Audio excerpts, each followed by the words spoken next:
नमस्कार, आप देख रहे हैं आपका अपना मोक्ष चैनल, जहां पर मैं प्रिया पांडे आप सभी का धर्म कर्म से जुड़ी वीडियो में स्वागत करती हूं। आज की धार्मिक वीडियो श्री कृष्ण जन्मभूमि और मस्जिद विवाद के मुकदमे से जुड़े होने वाली है। चलिए आपको बताते हैं क्या मामला है। दोस्तों, रामलला के बाद श्री कृष्ण विराजमान भी न्याय के लिए अदालत पहुंच गए हैं। श्री कृष्ण विराजमान और स्थान श्री कृष्ण जन्मभूमि के नाम से मथुरा के सिविल जज सीनियर डिवीजन की अदालत में याचिका दायर की गई है, जिसमें 1968 के श्री कृष्ण जन्मभूमि व मस्जिद के बीच समझौते को अमान्य करार देने की मांग करते हुए 13.37 एकड़ की श्री कृष्ण जन्मभूमि पर मालिकाना हक मांगा गया है।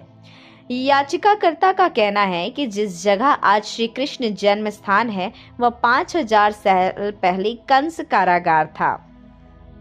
दोस्तों, आपको बताते चलें कि श्री कृष्ण जन्म स्थान सेवा संस्था और शाही मस्जिद ईदगाह के बीच पहला मुकदमा 1832 में शुरू हुआ था।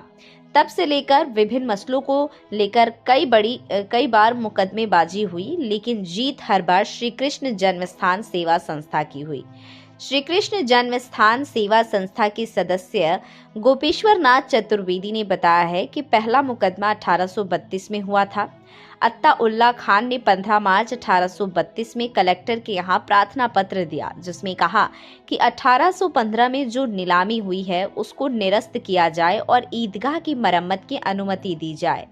29 अक्टूबर 1832 को आदेश कलेक्टर डब्ल्यू.एच. टेलर ने आदेश दिया, जिसमें नीलामी को उचित बताया गया और कहा गया कि मालिकाना हक पटनीमल राज परिवार का है। गोपेश्वर चतुर्वेदी ने बताया ये भी कि इस नीलामी की जमीन में ईदगाह भी शामिल थी। इसके बाद तमाम मुकदमे हुए, जो कि इस प्रकार हैं: 1897, 1921 में, फिर 1923, 1929 के बाद 1932, उसके बाद 1935, 1955, 1956, 1958, 1969, 1960, 1961 और 1964 से लेकर 1966 में भी मुकदमे चले।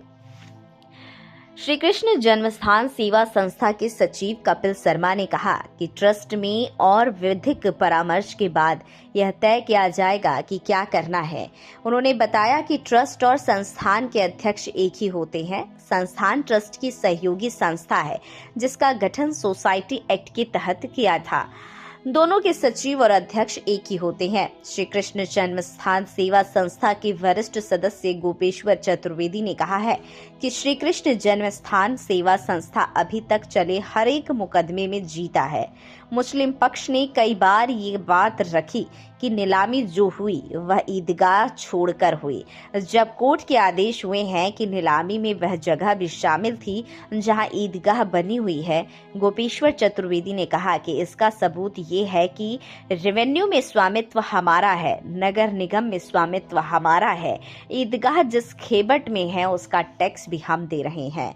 श्री कृष्ण जन्मस्थान सेवा संस्था के स्टैंडिंग काउंसलिंग मुकेश खंडेलवाल ने इस वाद के दायर होने पर कहा है कि अभी कागजों का अध्ययन किया जाएगा। उन्होंने कहा कि अदालत का जो भी निर्णय होगा मान्य होगा।